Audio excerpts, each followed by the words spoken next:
about two things. One, I want to talk about the history of Covenant Cool Water and some of our culture centered around our mission statement and values.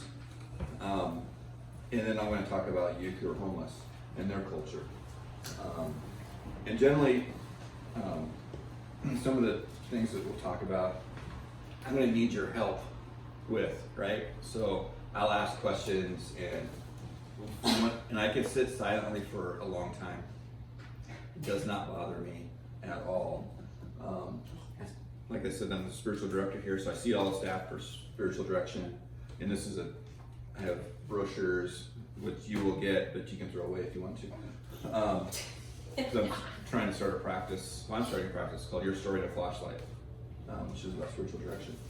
So I see all them, and sometimes they sit silently, and I'm just like, yeah, let's do this. No big deal.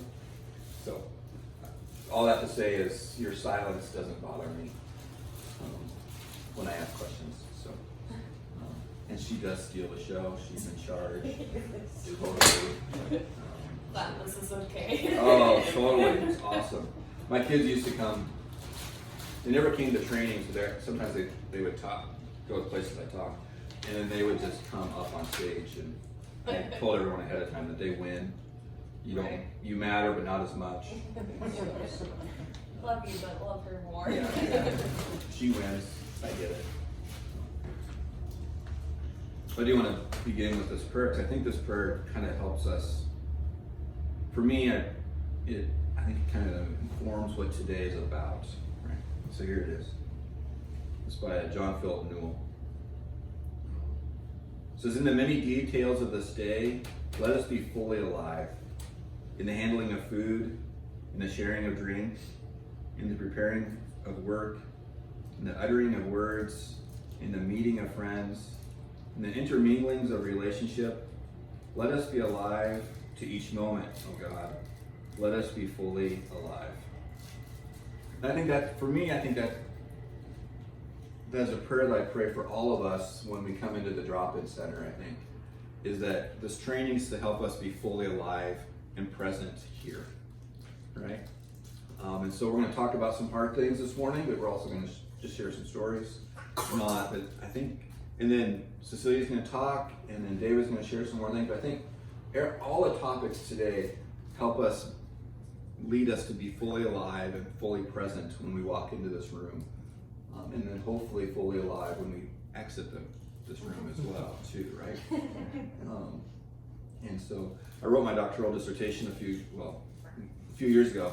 I graduated in 2009. And in that, one of our staff members was reading, he's like, "You're not talking about how you work with youth who are homeless, you're talking about how we live our life." And I really believe that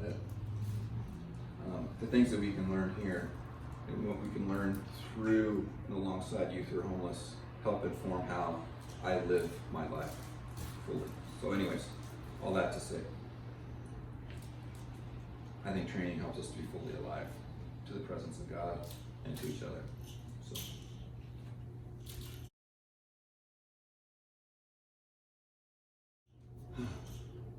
So the history, Covenant Cool Water was started in 1995 out of a call in my life to share the love and hope of Jesus alongside youth who are homeless. Back up a few years, in 1989, I went to Whitworth and I became a Christian on September 23rd of 1989 through two friends of mine dying in a motorcycle accident. Matt and Shane were at a party. They were seniors in high school. They were drinking, and someone loaned them their motorcycle, and they drove it into the back end of a parked car on September 22nd of 1989. I got the phone call on the 23rd from a friend of mine, Angie, who was a student at WSU, and I was going to Whitworth. And she called to tell me that Matt and Shane had been killed. And I started shaking and crying, and I hung up the phone, and I just turned to God, really for the first time, and I said, "God, why did they die, and what can I do to help?"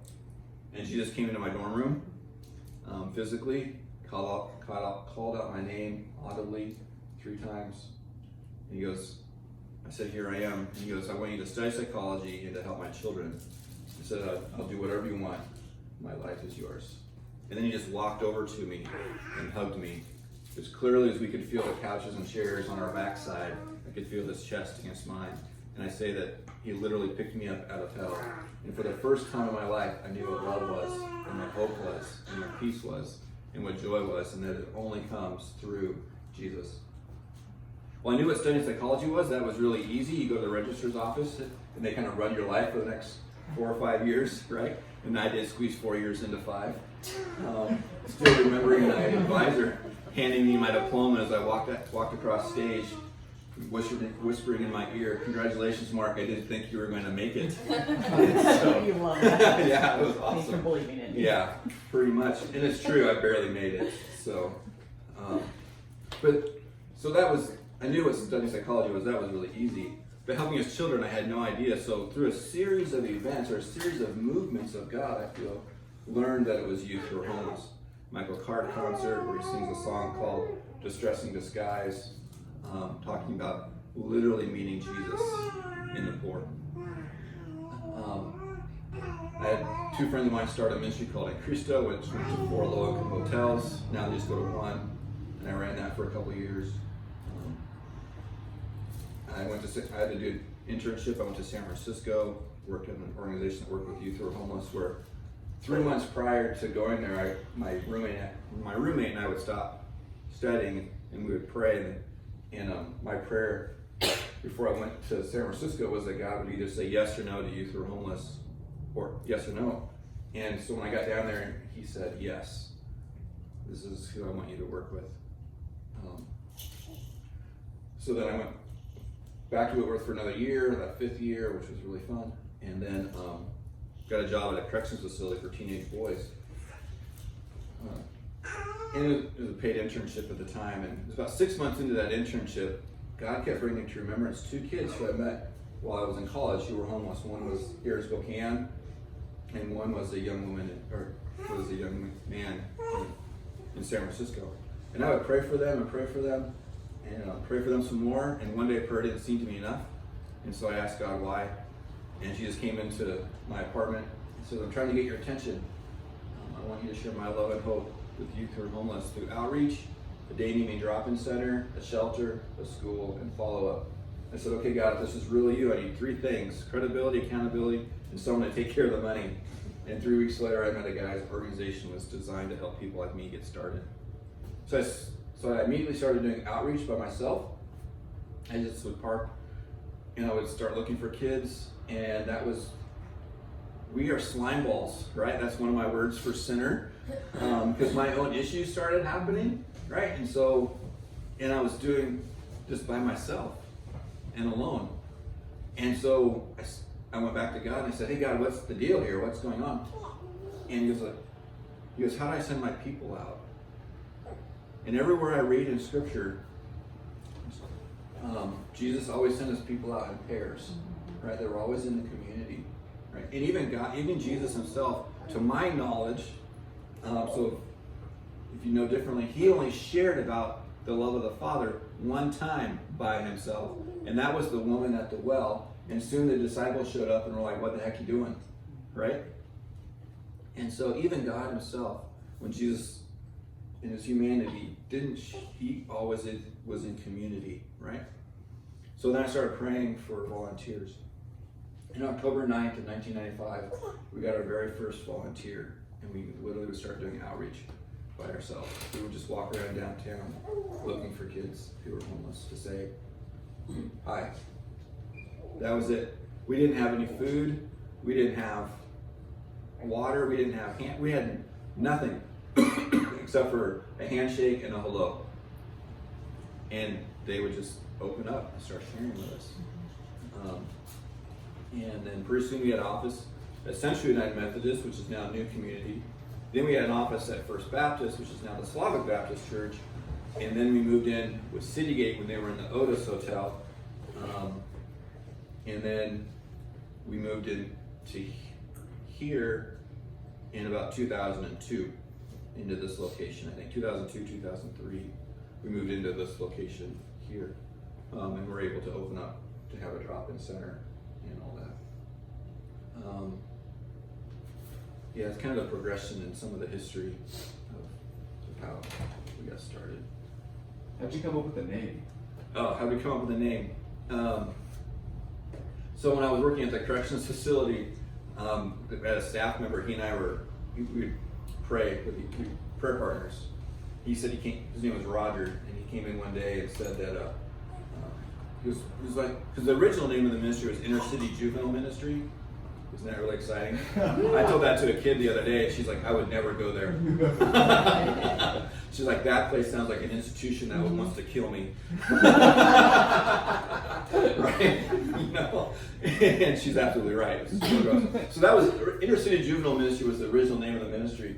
And Roger comes into work and goes, Mark, God woke me up at 3 o'clock in the morning last night and told me the name of your ministry is Cup of Cool Water.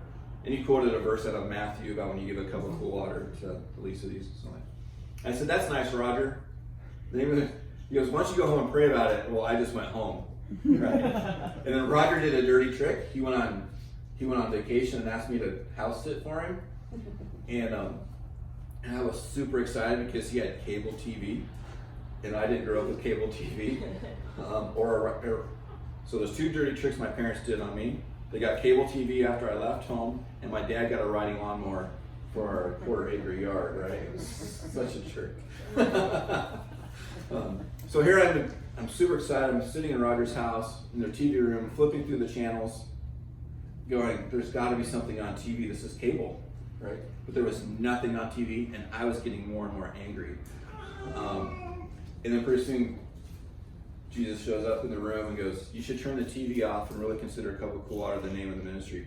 So I turn the TV off, I lay on the couch, and I go, I will. I'll consider it the name of the ministry if you give me a scripture verse, but it's not the one you gave Roger. That would be cheating. And so he goes, look up water. So I started looking up all these verses on water. And it came to Psalm 107:35. Psalm 107:35. I just blanked on the verse. He turns the desert into pools of water, a parched land into springs of water. And he goes, that's your scripture verse. And this incredible amount of peace came into the room. I said, in the name of the ministry is Cup of Cool Water. And I love that scripture verse. He turns the desert into pools of water, and a parched land into springs of water. Because I think that doesn't just describe a piece of property, right? But it describes our hearts. And it describes me, right? Because I'm definitely a desert and parched land, and Jesus is in the process, continually in the process of transforming me into a pool of water, into something that gives life and experiences life. So that's how we got the name of the ministry. Very nice. Yeah, it's pretty fun. I always wondered that. Yeah. So, is there any other questions?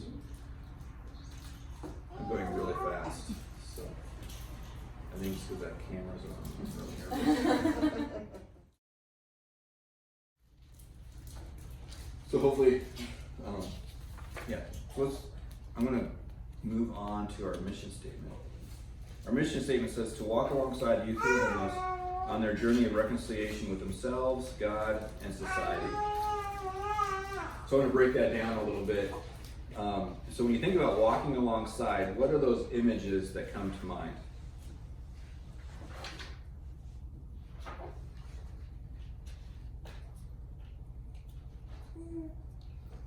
Being with?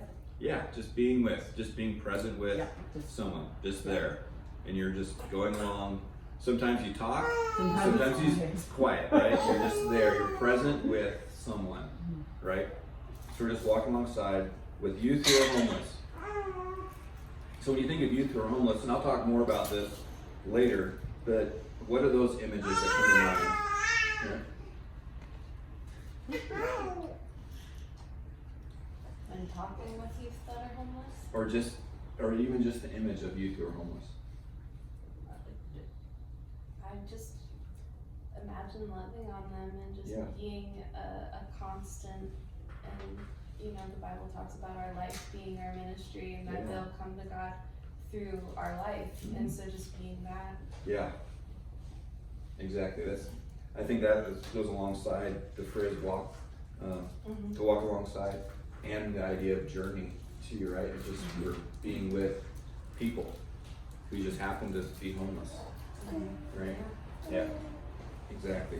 we're just traveling along, sometimes with words, sometimes with actions, sometimes both, usually both, on their journey of reconciliation with themselves, God, and society. When you think of the image of reconciliation with yourself, with God and society, what are some of those images that come to mind?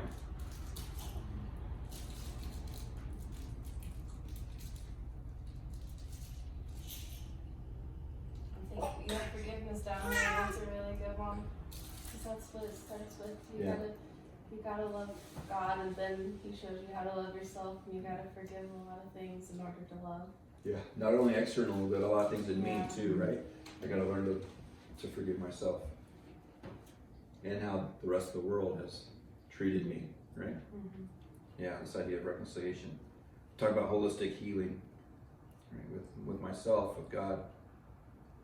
And because there's some healing I have to do with God, right? I think sometimes He's just been a big jerk, right? He has been. Like, what the heck are you doing right now? What are you walking me through? Exactly. I'm really kind of pissed off at you, right? And so sometimes I think there's some things that I need to deal with Him about. With like, you don't seem really very loving right now. So, yeah. And the kids do too.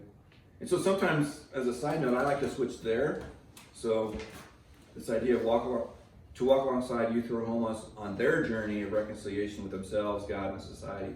Sometimes I like to switch that word from there to our or to mine, right? Because really for me that means that we're all in this together, right? It's not an us and them, but it's a we, right? We are in this journey together. And there's sometimes things I need a lot of people to walk alongside me. Right? So that's one of the things I think I like about our mission statement is that it's really inclusive. It's not just an us and them, but it's a we. We are on this journey together of reconciliation with God, myself, for ourselves, and with society. And I think if we keep it categorized, us and them, we fail before we start. Yes. Because because I have a home to go to live in, Yep. doesn't make me any different as a human being or superior, Right. or I've arrived or anything like that, as opposed to someone who is sleeping on the streets. Yeah, their home is a sleeping bag. Exactly. They're the rich, right? Yeah, I don't have my stuff together any more than Yes. someone else does. Right. Very refreshing to hear that. Yes. So true. So then we also have some values that go with water, and our values are community, unconditional love, relationship, and empowerment. So again, I'm going to ask some questions. When you think of community, what's this idea or this images that come to mind about centered around community? I like fellowship. Yeah, fellowship. Just being around other people. Just like we all have different groups. Yeah.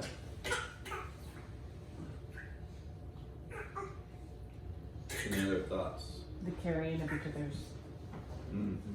burdens, just to lay them on, give them to Jesus, but then Yeah. he kind of says, well, here we go. There's your community to carry him with you. Yeah. Like, and not just the people we're in close vicinity with and proximity. It's, Mhm. you know, it's the people in Africa that have their burdens, my burden too. Like, Which things was like that.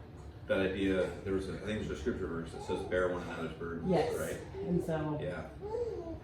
even when it's too hard for your person you're walking with, Yeah. sometimes that's why you're there. Yeah. Or when it's too hard for you For to you. walk, right? The other person's there, right? I remember this kid who came in one day. My mom had just died, and I was still coming a couple of cool. I was still here. I was here, just physically, right, but not really. I was kind of numb for about 4 years. I remember there's a client that comes in. He has some mental health issues. Was really angry at the time. He was really heavily into drugs at the time, right? And I like to wash dishes. I really do like to wash dishes. I think that hand washing dishes is one of the greatest things ever. So I was in the kitchen in here washing dishes, but not because I was thinking it was the greatest thing ever, but it's because I wanted to hide. I was hiding from the kids because it was closing time. They're gonna go get their backpacks. I didn't want to talk to them. I barely made it through the day. And so I'm in there washing dishes, and this young man comes in, and he goes, Mark, it looks like you have the weight of the world on your shoulders. He goes, I just want you to know, it's gonna be okay. I love you. I'm praying for you. It's gonna be okay. And he gives me a hug and walks out. Right? Yeah, this kid is ministering to me. Right? And so, yeah, it's the idea of walking through life together. Oh. You're fine. It's about, You're fine. It's It's not. me that she threw up on. well, you're fine. We were just talking about throw up the other day, earlier today, so I won't go into that, sorry. And this idea of being a team too, right? Yeah. Just like you guys are doing teamwork right now. There you go. That's what parenting is. That's right, yeah. So community, this idea of walking through life together. Unconditional love. What are some of those images that come to mind? Still love you because you even though you threw up on me. Yes. Not walking away. Yeah, not When walking it away. gets too hard, it gets in your crap. Oh, yeah, so not walking away. Triggering your crap, and Yeah, you're like, yeah. what the? Yeah, when everyone else tells you to. Yeah. When everyone else tells you to, Like our world tells us to. Well, that's their Yeah. stuff, their crap, their, yeah, and we enter in unconditionally loving them, yeah, like no parameters, like yes, you know. yeah, They deal with that all the time. yeah, absolutely. You,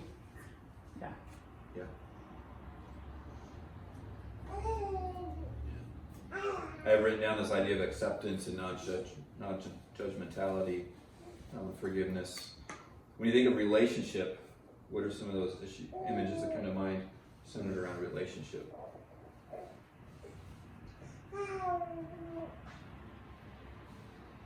I like that you have healthy boundaries here. Yeah. So that's important because I'm a caregiver, Mhm. and the family I've been with for a couple of years can sometimes cross those boundaries, but I love them so much that I allow it to happen, and then after it happens, I'm like, wow, I'm really drained. I shouldn't do that. Yeah. So I think there's healthiness Mhm. in there. Yeah, so trying to set healthy boundaries. Again, it's this idea of being present too, right? And listening and respect and working as a team. And this idea of being transformational versus transactional. I think relationships are more about transformation than they are about transactional. Which I think I could get on a soapbox about that. Because, yeah. I think too many times, I'm going to get on it a little bit. I think too many times Christian ministries are more transactional, right? And, oh gosh, this is really bad. This is being taped right now. Is that I sometimes even think that if you have to listen to a gospel message before you're able to eat or able to get someplace to sleep, makes the gospel transactional, right? It makes it this idea, oh, she's fine, right? And I have some harsher words to say about that than that, but I won't say that. Versus just this idea of being present with and being hopefully making it transformational. So then this idea of empowerment, well, some of those images that come, and we'll talk, David's going to talk more about this idea of empowerment. But,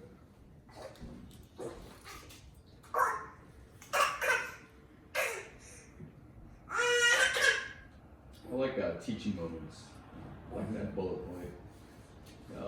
You allow them to have some freedom if they stumble and fall. yeah, You come alongside them and show them, I guess, what steps they did and why Yeah. they ended up in the situation they're in, and how to overcome that, how to prevent that from happening in the future. yeah.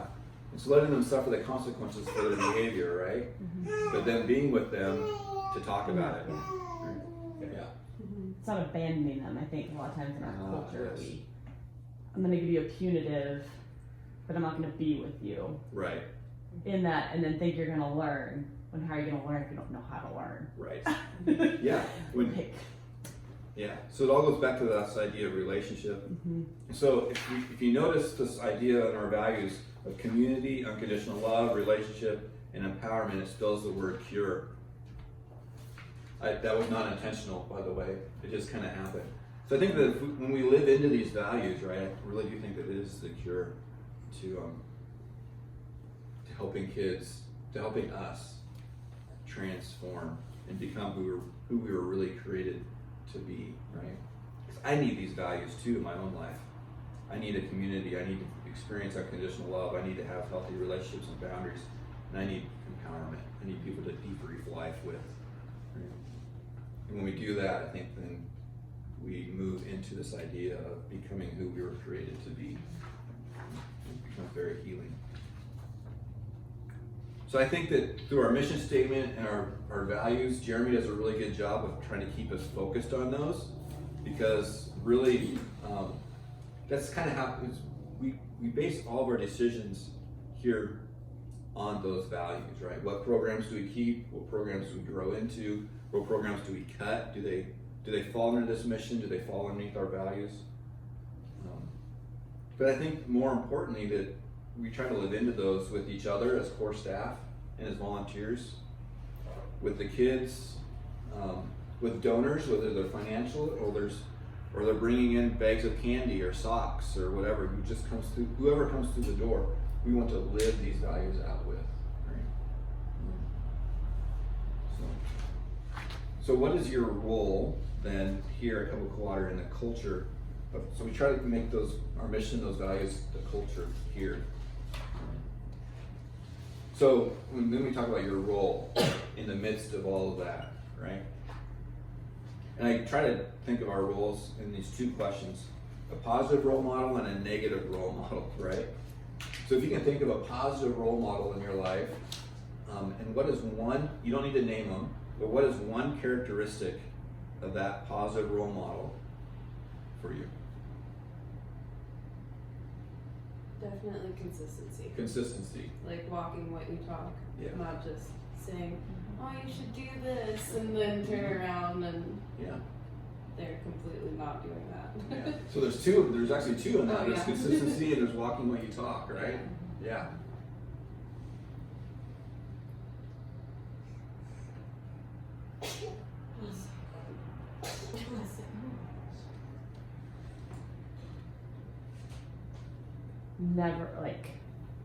Never letting the choices I've made affect how they view me.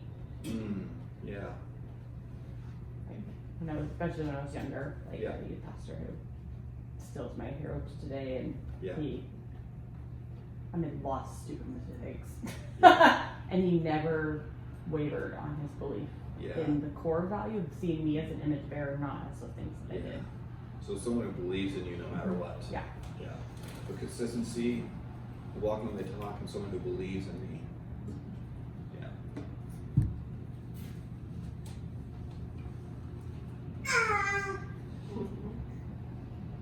I like, I don't know if this is correct, somebody who's growing, who's always like learning new Yeah. things. As a mentor or, as a role model, you want somebody who's always like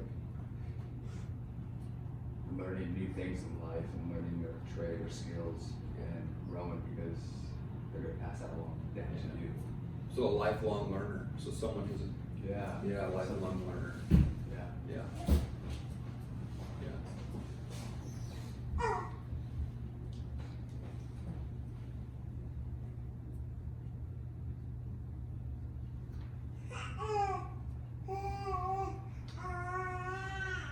It's a good point. What she said. Exactly. I think someone too who will, rather than criticize and condemn a behavior, will say, "Are you really sure that's the right thing to do? Yeah. Let's look at this." Mhm. Instead of, "Are you out of your fucking mind? What are you doing?" Yeah. You know. Yeah. So it was someone who is willing to be patient and to ask questions. And the way that Yeah. they're being tactful, I guess, Yeah. in the way that the question is presented, rather Yeah. than just. There's a gentleness to the way they ask them. Yeah. Yeah. Generally, we try to live into those qualities, right? And we need all of those qualities here at Coca-Cola Water. Every single one of those. Right? I mean, someone who will just be, who will constantly believe in me. Someone who will show and model what it is to be a lifelong learner, right? Someone who is gentle and patient and asks questions lovingly and consistent. Right? And we need all of those qualities here. That's your role, right? So to speak. There's many roles. You have jobs to do and people to see and all those things. But I think to live into those positive qualities is really your role. In addition to the values and mission and all that stuff too. And then the negative role model. What is that characteristic of a negative role model in your life? Pretty much the opposite of everything that we share. Yeah. Exactly what I was Inconsistent. thinking. Yeah. Yeah. Somebody who's a slacker, not reliable. So they're not reliable, right? Yeah. You know who that person is in your life. They're just not consistent or reliable. Yeah. And the one consistency and thing that you can rely on is the criticism and the judgment and Yes. the negative. Yeah. That's a given. Yeah. Yeah. And so we need to work on those here, right? We all need to work on those. Yeah. Yeah. We're not absolutely. perfect for moms yet. Exactly. Right? And that's part of our role here too, is learning about those things, right? Learning about those qualities in me that drive me nuts and other people, right? And then just turning them over to God and going, okay. Turning them over to my community, going, okay, this is it. In no shame, right? Because we all do it. It's just, it's one of the things we talk about the Enneagram here a lot. I don't know if you know what that is. And that idea of adaptive self and authentic self. And I love the Enneagram because it goes, you're both so cool. Isn't it great that you adapt to life? It isn't so cool that sometimes you live authentically. It's just cool, right? So there's no shame, right? I remember one day I was actually sitting right over there, and there was a young woman, and she hit a staff member. She smacked her in the butt, right? And I totally flipped my lid. It was totally disrespectful to that client and all those things. I totally did. Yeah. I can totally see why. Yeah, right. Flipped my lid. And I was totally disrespectful and probably made the situation worse, Yeah, I did that. It's okay. We debriefed it later, during our debriefing time afterwards.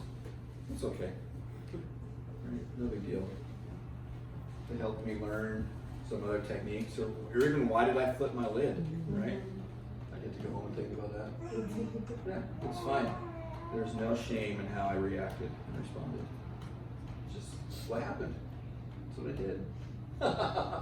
So much fun. So much fun. Because it's always learning, right? I mean, we're always learning, we're always growing. So,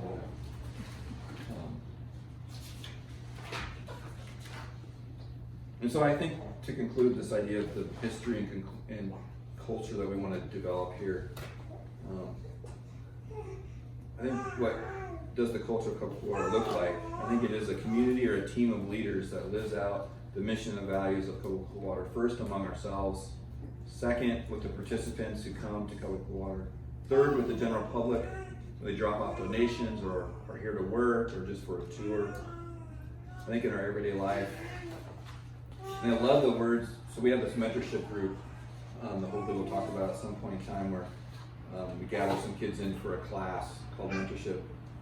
And they gave us this definition, I think, of who Coca-Cola Water is.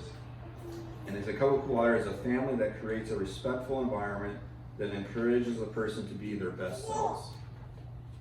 I think that's what the culture we want to create here, right? It's this environment of respect and encouragement. Encouragement to be who we're really created to be, our very best self. So this is section 3 in your manual. Sometimes I don't tell people because I forget that you have the notes with it too. Cheating. Did you start that thing? Huh? Oh my gosh. Okay. So now we're going to transition to this idea of the youth or homeless culture. kind of environment that they come from and the environment that they grow up in, right? And this is definitely a generalization, bigger picture, because every kid's story is unique and different, right? So this is generally what it is. But in defining youth who are homeless, when you think of the homeless, and now you don't need to be nice during this part, right? Because we're talking about generalizations, and what are the general images or the societal images that come to mind when you think of homelessness? I think it's trauma. Trauma. I think immediately trauma. Yeah, trauma. Laziness. Normally, I used to be homeless, so Yeah. totally drug addict. Drug addict, yeah, you're addicted. Yeah, to something. You're right. Yeah, Yeah. yeah. Oftentimes scary, right? Smelly, right? And then we call them a human being, a homeless person, right? Homeless kid. So automatically what happens is when we think of the homeless, these images come into our brain first and into our mind first, right? And then we say that they're a human being. But in that, what is the only thing that can change? Our perception, right? The fact that, and even in that other person, the only thing that can change really is the fact that they smell bad, right? that they're drug addicted. That can change, right? That they're dirty, right? Their trauma, they can deal with their trauma. They can integrate their trauma, right? But their humanity will never change. The fact that they're a human being will never change, right? So that's one of the things that we talk about at Couple Cool Water. We don't say that we work with homeless kids or homeless youth. We say that we work with youth who happen to be homeless or youth who are homeless, right? Because we want to say that we work with human beings first, and then they happen to blank. They happen to smell bad. They happen to be dirty. They happen to be addicted. They happen to be scary, right? Looking. But we work with human beings first. And really for us, that there's a theological reason behind this, for me at least, and I think for us, and it happens to be in Genesis 1:27 tells us that God created every human being in the face of the earth in his image, right? And then we skip to verse 31. It says that God saw everything that he made, and he said it was very good, right? I love that because what I see the Trinity standing up on a hill looking at everything that it made, like high-fiving each other, hugging each other. I'm kind of old school, so they're kind of slapping each other on the butt, right, and they're jumping around, and they're like, yes, this is very good. So I think that every single human being on the face of the earth has been created in the image of God, good. And if that's true, then they automatically deserve something. They automatically deserve to be treated with dignity, honor, respect, and love. Okay? Just because you're breathing, you deserve to be treated with dignity, honor, respect, and love. Okay? And so that's how we define youth or homeless, right? It's this idea that it's person first, and then they happen to blank, right? I also like the National Coalition for the Homeless's definition. It says individuals under the age of 18 who lack parental, foster, or institutional care. And we actually go up to age 24. So we would say that individuals under the age of 24 who lack parental, foster, or institutional care. I just think that is a really nice definition. And there's lots of definitions. I mean, I have in my dissertation like paragraphs of definitions. I'm like, you gotta be kidding me. But I like that idea that we work with people first. But how did they get there? Where did they come from? And again, this is generalizations, right? And I think that it begins in the family, right? Most of us, or some of us, most people in families, there are some interpersonal skills, like I remember taking my kids and you're like I really want to go to McDonald's and order a cheeseburger. I'm like, great. So when they were old enough, They went first, right? And they learned how to interact in that restaurant or whatever, right? And they didn't want to do it, but they did it, right? So they learned some of those skills. But I think most importantly, what we learn in most of our families is that we belong, right? We learn that we matter and that we belong. And the youth who come through the doors here at Couple Water, I think most of them didn't learn that. They learned abuse and neglect. They learned the feeling, and most importantly, I think they learned the feeling that they were unwanted, right? And that they were unloved and unlovable, and that ultimately they didn't belong. Right? James Gilligan wrote a book. He's an author and a psychologist or psychiatrist. He wrote a book called Violence. In his book Violence, he is a psychiatrist and was instrumental in setting up mental hospitals and psychiatric wards in prisons. I think if I remember his history right, prior to the 1960s, there was no hospitals or psychiatric wards in prisons, right? And there were men on death row who were swallowing razor blades and castrating themselves and swallowing pencils and all that. And he went in and goes, why? Why are you doing all these things? And he said, 100% of the men who were doing this said that we were dead and we're trying to feel alive, right? And he goes, how did this happen to you? And he has this crazy paragraph in his book, and I don't remember which chapter or anything like that. But he says, as children, these men were shot, axed, scalded, beaten, strangled, tortured, drugged, starved, suffocated, set on fire, thrown out of windows, raped or prostituted by mothers who were their pimps. Their bones have been broken. They've been locked in closets or attics for extended periods. And one man I know was deliberately locked by his parents in an empty icebox until he suffered brain damage from oxygen deprivation before they let him out, right? They definitely learned that they didn't belong and that they weren't wanted, right? And he goes into more gruesome details about some of these kids' backgrounds and stuff like that. But, so there's some consequences to this, right? Gilligan goes on to say that this is how violence can cause death to the self, even when it does not kill the body. Right? I'm dead, and I want to make sure that I'm alive. He also describes this death as a youth having embodied shame.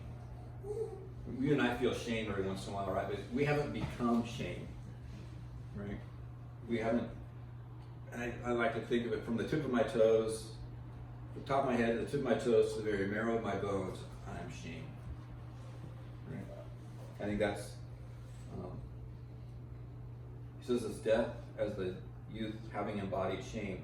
The shame is caused when the abused child feels an absence of self-love. The child doesn't just feel shame; he has become shame. I think that's probably the biggest consequence for me, I think, is that. The consequence of these kids' abuse is that they have become shame. I mean, some of them, like mental health issues, believe that violence is normal, which we'll talk about a little bit later, and they're placed in adult roles. I remember receiving this poem from this 17-year-old girl named Sky when I was in San Francisco. I used to have it memorized. This girl writes, "We're the ones on whose tombs still inscribed, died at 17, buried at 75. How the night we breathe a sigh for those who are dead but cannot die." It's one of my favorite poems ever, right? Because I think it totally describes what Gilligan is describing to us in the stories that we hear from kids. We have a kid, Skeeter. He actually died, I don't know, he's over there. You can read when he died. I forgot exactly. I think it's 2009. He used to come in and be like, "Mark, you know why I smoke a lot of pot?" "No, why do you smoke a lot of pot?" He goes, "Because I'm dead and I want to feel alive." Right? I remember sitting in, I used to go visit kids in jail, and we would be on the other side of the glass, and they had phones back. I don't know what it's like now, but they had phones, and we'd pick up these phones, and we'd talk back and forth with each other through the glass. And often kids would say, "Do you ever feel like this world is a dream? Right? Or do you ever just feel numb all the time?"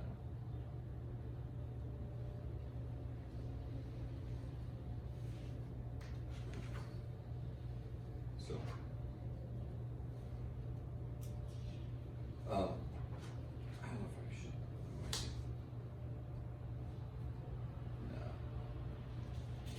Yeah, okay. So, okay, there's an initiative in this that I thought about. I'm debating whether to do or not. So I feel like the group doesn't really need this, but we're gonna do it for the video. So you're gonna bear with me here. Do you want pins? No, Nothing. nothing. So in your binders, you should have these hearts, right? It should be at the front of your binder. These paper hearts. I usually make a joke at the beginning of this and say, "Hey, yeah, I came to Cup of Cool Water to get a heart." You don't have them now. It's totally, yeah. Some people say that's a dad joke. So anyways, so this is the initiative. We're gonna go around and say because we've kind of described this, right? But a lot of people don't know what this looks like, though, the consequences of this neglect and abuse look like, right? So I often do this initiative to help illustrate what this looks like. And so we all have these hearts. And what we want to do is we want to go around and say, what's the worst thing that you can say to another human being? So the worst thing you can say to another human being. And when we say those things, we're going to fold our heart up, whether it means it's in half or just a little bit or whatever. So, and the staff can participate in this too, so we don't put everyone on the spot. So the worst thing that you can say to another human being, go. I wish you were never born. I wish you were never born.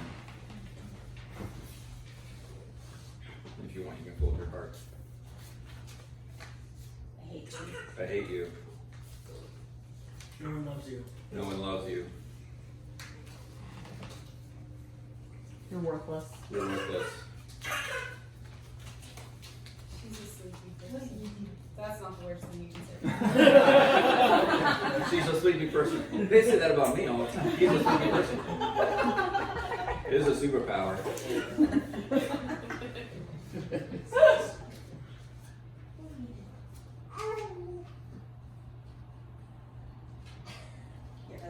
You're ugly. Worthless. You're worthless. You're a mistake. You're a mistake.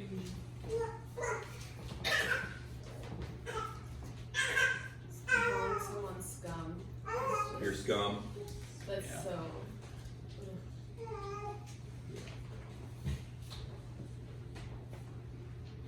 Well, I got most of my life was you're an embarrassment. Oh, you're an embarrassment. Can't go no more. Yeah, really. I mean, You got the 8 folds. you got the influence in, yeah. Right, things like that. Yeah. You can't go anymore. Right. I think this is what happens. This is what that shame looks like. This is what the consequences of our beings look like when we hear those things, when we experience those things. The abuse, the neglect, the whatever it is, right? We experience. This is what it looks like. Is this heart? How small it is. How small it is. It's so wrong. Right. This is what when Gilligan says, talk to these men, and he says, I feel dead. Right. I am dead. I'm just trying to make sure I'm alive. This is what death looks like. And there's no capacity to fill that. You're right. There's no capacity to fill with love. Right. So just hold those for a little bit. Hopefully we'll get back to them. Sometimes we do, sometimes we just sit in that. So I think what is the youth street culture about, right? I said I think at the heart of youth homeless culture is this desire to be respected and to belong. Right? It's all about respect and belonging, and they will do everything that they can to gain it, right? One of the ways that, and this respect and this belonging really becomes a commodity, right? It's like our cell phones or our cars. It's this external commodity that is hard won and easily lost, right? And I know, she's tired. I agree. In the streets that the kids live in, I can't keep going. That's awesome. Just continue to reinforce this idea that it's this external commodity, right? Gilligan goes on to say that, he quotes some of these men, he says, "I'm not depressed. I don't have any feelings or wants, but I've got to have my self-respect, and I've declared war on the whole world until I get it," right? So one of the ways that kids belong, or gain a sense of belonging and respect, is, it's okay.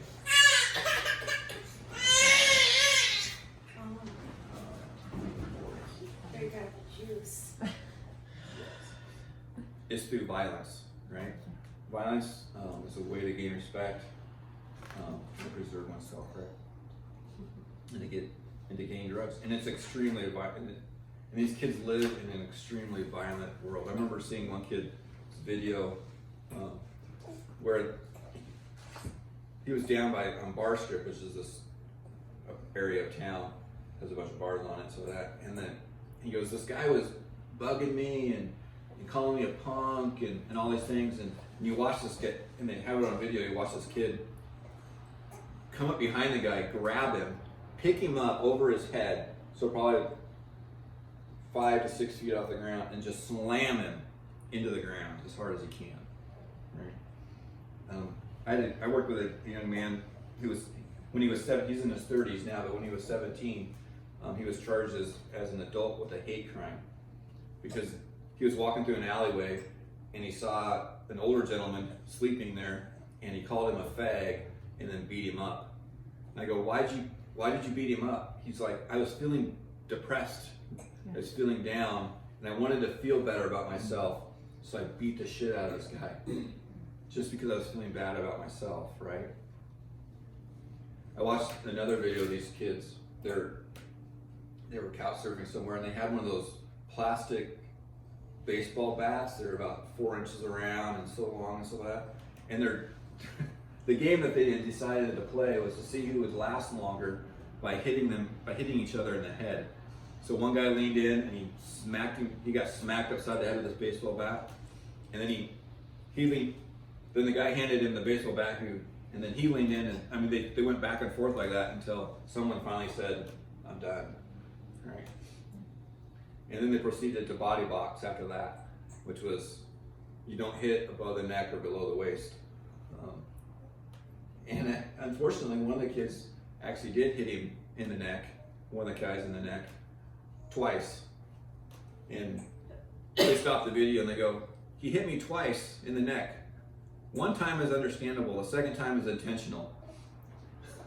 So they proceeded to show on the video this barrage of violence. This guy who actually hit him in the neck twice, the barrage of violence was against that guy. They showed him crawling behind the toilet to get away from him, right? I don't know how often you clean behind the toilet, but I think that's the grossest place in the room, is behind the toilet. And that's where he was going to try to get away from this guy. And they were just practicing, getting ready to live out it, because it's so violent. And I think so violence is a way that people gain respect in the sense that they belong and that they matter. I think another way that kids do this is through drugs, right? And drugs, I think, serve two purposes. The first purpose is that it kills the pain. It numbs us, right, to the pain that we have to do. And so what happens is, I know that I have to do these heinous things that really no human being should have to do to survive. But to do them, I gotta get high. Then I do the act, and then to forget that I did the act that I had to do to survive, I go get high again. So it kills that pain, right? It becomes this vicious cycle of killing pain and survival. I also think that the other thing that it does is it brings kids into community. I've never known a kid actually to get high or drink by themselves. Very, very seldom, if ever. Well, and that's even if they do. My son's and he'll do it by himself because he doesn't have access to it. But if he did, it's all about, I can then, being pot is all about let's pass it. That's just etiquette. Right. You share it. Yeah. I remember talking to a kid on the street one time. We were doing outreach, and we were having a great conversation. These 4 kids run up, they smack him on the arm and say, "Hey, I just got a dime bag. Want to go get high?" He's like, "See you later, Mark," and then they're gone, right? Or we're walking down the street, and these kids are in this dark alley, in this doorway, and they're all passing it, right? They're all passing the pipe. And one of the kids goes, Mark, I really need to talk to you, so can you go sit over there? And I'll be there in about 5 minutes. Right? Okay, dude, so we went over and we sat. 5 minutes later, he came over.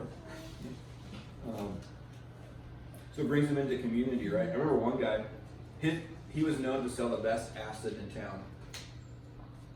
That was his claim to fame. That's how he was known. To be the best have the best acid. I think sex is another way that kids find respect and a sense of belonging, right? Kids are in open relationships or street marriages. They have what they call fuck buddies. Sex is also used to survive, right? But it isn't always in exchange for money. Sometimes it's in exchange for food, or for drugs, or for clothes, or for a place to stay. I remember we had a former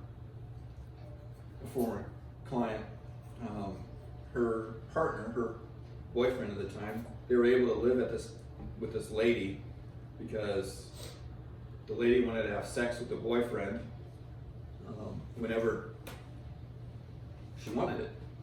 So that's why they were able to stay there. And they sometimes the lady that they were staying with would invite the girlfriend to come along, and you can watch if you want to, right? So it's used for a place to stay and to live. And I have some words about male and female prostitution and so on. I think another way that kids find respect and they find a sense of belonging is they organize into families. Right? They have these street families. And they're usually centered around this basic needs, how they get their basic needs met, and sense of belonging. This lady, Hillary Smith, notes that youth define family with words like love, support, safety, and acceptance, people you can count on and trust. And these families sometimes just form, sometimes they come together through a series of events. And oftentimes people play different roles in these families. I've had kids talk about their street dads or their street uncles. This is my street brother, this is my street sister,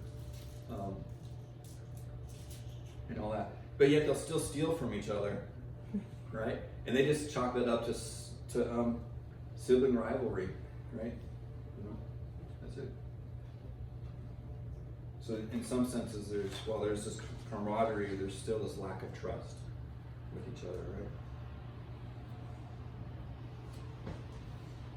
So they organize into these families.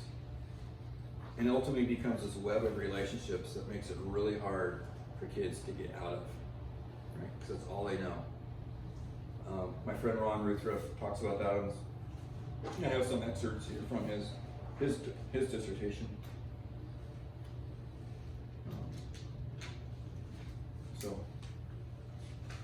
And you can read about that in a little bit later. But it just becomes this huge web of relationships that kids it's really hard to get out of.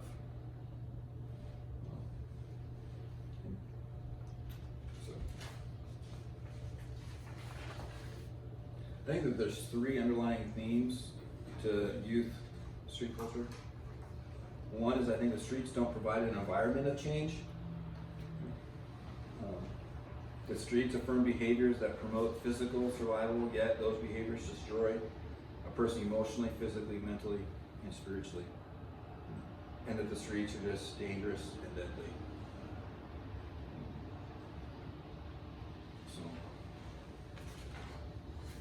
But there's some positive aspects to, I think, youth street culture as well, too, right? Kids are extremely resilient and strong, right?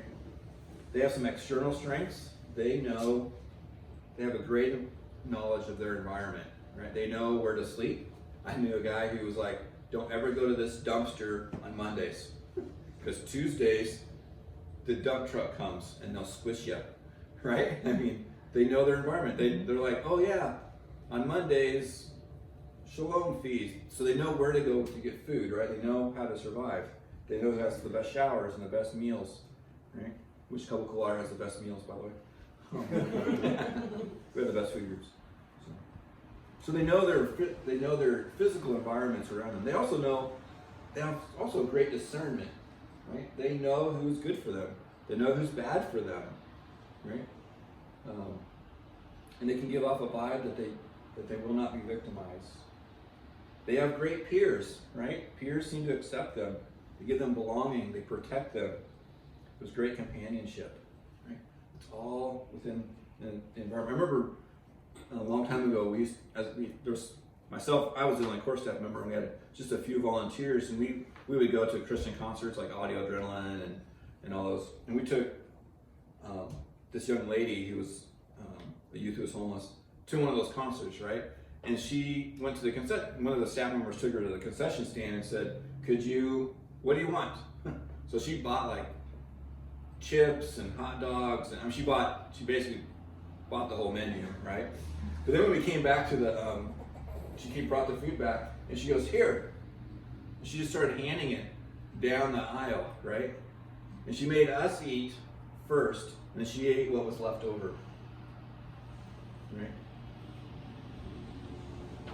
Sounds like the Church of Acts to me, when you read in Acts and Scriptures, right? I don't know very many Christians that behave that way.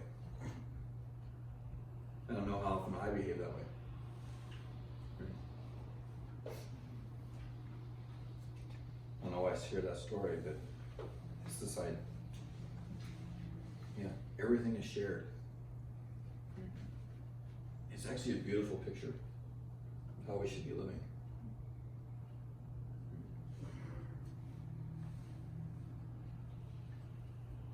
So there's some internal strengths as well too, right? They know when to leave a bad situation because they left one. So they know, right? They actually recognize the consequences of their behavior. I don't often do that. Right? They can take responsibility for someone or something else. Kids used to come in and be like, they're both homeless, and they go like, I'm doing okay, Mark, but that guy over there who I brought in, he's really bad. Right? And that's why I brought him. I just come here for the fellowship. Even though I'm sleeping underneath the bridge, doesn't matter. I'm doing okay. He's really bad. And that's why I brought him here. Right? They do like self-improvement, right? They're acting in healthier ways, eating healthier diets. We have one young man who's a vegetarian. We actually have to have vegetarian food for him whenever he comes in. There's increased physical activity. There's using natural remedies. We have one guy. He would only drink bottled water, even though we filter our water through this really slow filter system and so that.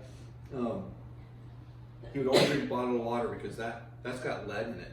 They put, I don't know if we put fluoride in our water here, but there's fluoride in it, and that stuff will kill you. Right? It's okay to shoot heroin into his arm and smoke meth, but the water will kill you. Right? And so they like to build self-confidence. They learn new skills, right?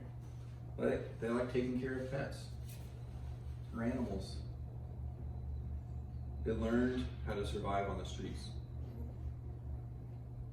That's pretty incredible to me.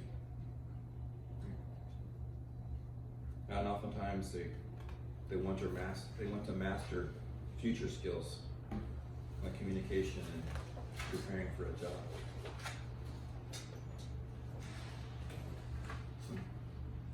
Is there any questions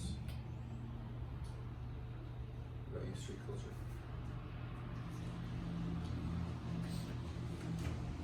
So, the rest of today, we're going to take our hearts again. I think will be more about the culture of Cup of Cool Water and how we live into our mission and into our values, right? I think ultimately this is what we're trying to do. So, if we take these hearts, and now we want to go around and say, what is the greatest thing that you can say to someone? Right? What's the best thing that you can say to someone? But the problem is that because trauma is so strong, right? This theory, it's a 3-to-1. There's lots of theories out there, right? You need 3 hugs a day to be okay. You need 5 hugs a day to survive, and you need 10 hugs a day to grow, right? I mean, who knows? But this is a 3-to-1 theory. Right? So for every 3 positives, we get to undo 1 negative. Because trauma is just that strong. So what's the greatest thing you can say to another human being? You're loved. You're loved. You're valuable. You're valuable. You're beautiful. You're beautiful. Unfold 1.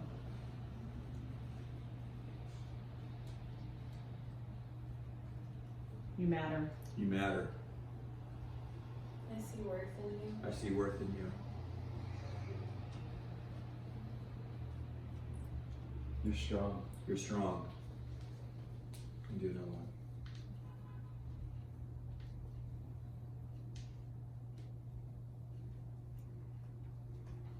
You're wanted. You're wanted. I believe in you. I believe in you. You're more than your situation. You're more than your situation. Yes.